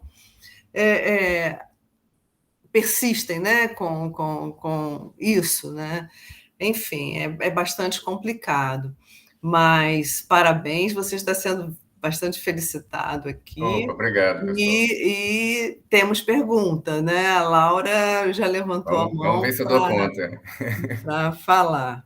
Fique à vontade, Laura. Boa noite, Ricardo. Muito obrigada pela sua palestra, foi fantástica. Fiquei com dó de você tendo que ter tantos cuidados na hora de usar as palavras se referindo à política, coitado. Mas a minha pergunta, enfim, eu queria saber, recentemente circularam alguns memes trazendo humor como uma forma de combater essa desinformação. Um exemplo que circulou muito foi: não quero vacinar meu filho. Doutor, você me dá alguma orientação em relação a isso? Não se apegue a ele. Isso circulou muito. Eu queria saber se esse tipo de coisa, meme, humor, isso tem de fato alguma eficácia, efetividade comprovada para combater a desinformação, ou não, é desperdício de energia, é só engraçadinho mesmo? Não, eu não conheço um estudo sobre isso, deve existir, vou procurar, você me trouxe uma boa ideia. Mas, do meu ponto de vista, sim. Porque é aquilo que eu falei, a comunicação que passa pelo humor, a comunicação que ela tende a ser uma comunicação um processo mais curto, ele gera mais ponte. A gente aprende muito mais no processo, na faculdade, onde quer que você esteja, com aquele professor que traz um modo de ensinar descontraído, não é? Que passa o conhecimento de uma forma divertida, séria, correta, mas que atinge o que a gente fala para a gente da forma como a gente está aberto para entender. Então, o meme, ele é muito poderoso. E ele tem um poder viral enorme, porque ele faz rir. Às vezes, a gente até acaba compartilhando algo que é contrário à nossa crença, porque riu demais com aquilo. E a gente acaba sendo agente de difusão daquela inverdade. A gente precisa ter muito cuidado com isso. E isso mostra o poder do meme. Então, assim, e tem outra, Laura. A gente não sabe fazer. A gente desse lado de cá, assim. Por quê? Porque a nossa formação toda é em cima da ciência, da formalidade, né? Por exemplo, eu trabalho com comunicação em saúde. Então, eu sempre tive muito cuidado na hora de traduzir os conteúdos científicos para os meus colegas jornalistas. Aquela preocupação formal. A tendência é fazer o texto. Agora, como é que se começa a falar sobre isso de uma forma descontraída? É um desafio enorme. É um desafio enorme. Estamos aprendendo. Precisamos aprender. Com certeza. Obrigada, Laura. Mais alguém gostaria de fazer um comentário? Ezequias, fique à vontade. Tudo bem. Parabéns, Ricardo. Você conseguiu, de fato, fazer aí um resumo do que a gente está passando. Mas eu achei muito interessante uma coisa quando você falou, eu fiquei bem atento para o que você falou, a gente ter a vacina como uma causa. Nós aí, nesse momento, eu estou dizendo nós médicos. E aí, eu trabalho muito com pesquisa. Então, com pesquisa, a gente passa a observar muita coisa. A gente aprende com a observação e comparação. Então, quando você diz... Quando a gente vê que uma falsa notícia se dissemina muito rapidamente e que as pessoas passam e fazem aquele apelo, vamos compartilhar, eu acho que é chegada a hora da gente começar a ver isso como exemplo. A gente usar essa coisa, né? Ver o que funciona, isso dá certo, e não precisa procurar um expert nisso. Eu procuro quem está do meu lado, porque às vezes a gente tem um monte de pessoa que está passando isso, mas não são de fato a pessoa do mal, né? É porque naquele momento ela acreditou na falsa notícia. Então eu acho que nós, como médico, a gente tem que começar a usar essas ferramentas, e essas pessoas que não é o médico, mas pode ser meu filho, pode ser o meu irmão, sei lá, a pessoa que está comigo dizer, olha só, essa notícia é falsa, mas então me ajuda agora a passar a verdadeira notícia. Eu acho que só vai ser dessa forma, porque a gente ficou durante muito tempo bem confortável, dizendo que o nosso programa de vacinação é excelente, é muito bom, que bom, e cruzamos os braços. Eu acho que nesse momento, quando eu ouvi você falar, a melhor forma de eu ter a vacina como causa é começar a usar esse mesmo pessoal que está fazendo a fake news, usar esse pessoal para produzir a minha notícia verdadeira. Quando eu tiver a notícia verdadeira, eu vou usar esses membros da minha família, esses meus amigos ou outras pessoas para fazer a mesma coisa, porque eu sei que funciona. É mais ou menos isso? É tudo isso, é exatamente, você capturou a essência. Quando eu falei lá da escuta, lembra que está no processo a escuta diz respeito a isso. E aí a gente tem dois comportamentos, o que eu faço com isso? Eu sempre dizia, quando eu dava aula na faculdade de comunicação, a gente falava assim sobre ganchos jornalísticos, né? O que eu posso fazer virar notícia e oportunidade. Então, eu falava para os meus alunos, se você ligar a televisão, a internet, for ler simplesmente com o intuito de se informar, você pode ficar bem informado, se você tiver atenção naquilo. Se você buscar várias fontes. Agora, se você olha para aquilo com um olhar atento do que está por trás, em que cenário aquilo aconteceu, o que está motivando aquela situação, você percebe a oportunidade. Essa é a diferença de postura. Essa é uma diferença entre eu defender e eu transformar a vacinação numa causa. É o que você falou exemplarmente. é isso. De que forma a minha escuta está sendo aproveitada? Nossa, como falam besteira e viro as costas e vou para o consultório, acabou. Nossa, tem uma desinformação rolando aí. Quem é que pode me ajudar a responder isso? Mas quem sou eu? Você é um sujeito que tem uma rede de quantos amigos? Ou de quantas pessoas conectadas? Vamos colocar que amigos são poucos, mas amigos virtuais, vamos colocar assim, né? Quantas pessoas você, com a sua credibilidade, com seus anos de medicina, com o seu CRM, com as suas titulações, porque você vai colocar isso na sua comunicação, ao contrário da comunicação falsa que não traz essa informação. É um médico, uma universidade, um estudo. Onde foi esse estudo? Que tipo de estudo? Randomizado, duplo cego? Não informa. Mesmo que eu não saiba perguntar isso, né? Você tem que informar. Então, assim, você com a sua credibilidade vai virar e pode viralizar. E aí tem uma dica que eu não coloquei porque achei que ia ficar extenso, que é: a gente não deve entrar reforçando a informação errada. Ao contrário do que estão dizendo, assim, por que vacinas não implantam chip em ninguém? E falar de uma forma leiga sobre isso. Por que a vacina não é experimental? E aí eu vou reforçando os aspectos positivos disso, a informação que embasa essa, para eu oferecer para as pessoas elementos para elas pensarem criticamente. Aí vão ver, uma vai pensar mais, a outra vai jogar fora. Tem os negacionistas que a gente não vai converter, não são desses que a gente está falando agora. O grosso da nossa população é de hesitantes. Então, assim, obrigado, Ezequias, você foi fantástico na sua análise. Eu até estou pensando aqui, toda vez que eu receber uma fake news, eu vou produzir uma verdadeira e dizer, ó, não vou passar essa não, passa essa verdadeira aqui, ó. Pode ser legal, de repente é um caminho. Pode ser legal. E com empatia, essa tem que ser a comunicação do afeto. É a comunicação do afeto em qualquer situação que é a mais efetiva. Não adianta eu chegar criticando, mas que ignorância, mas quanta burrice, mas não vi. Nossa, cara, você não percebe que... Não. Nossa, olha só, eu tenho essa informação aqui, o que você acha? Vamos conversar sobre ela? Quer conversar comigo? Quer compartilhar com quem compartilhou com você? Essa é uma comunicação empática. Essa comunicação gera laços, cria ponte. Muito bom. E aí, mais alguém? Gostaria de perguntar para o Ricardo. Peraí, tem uma mensagem aqui. Eu sei que ninguém aguenta mais grupos, mas sempre pensei que podia existir um grupo de infectologistas no WhatsApp para combate às fake news. Uau! Muito bom. Ô, Marcos, excelente. Isso é fantástico. Em tempo real. Em tempo real. E pode... Sendo um grupo que não haja conflito ético, por exemplo, a gente pode pensar em participar no sentido de: existe alguma coisa já pronta sobre isso? A gente ajuda, porque a gente vai criando essa rede do bem. É isso que a gente tem que fazer. Essas iniciativas são muito importantes. E isso é transformar a vacinação numa causa. Também.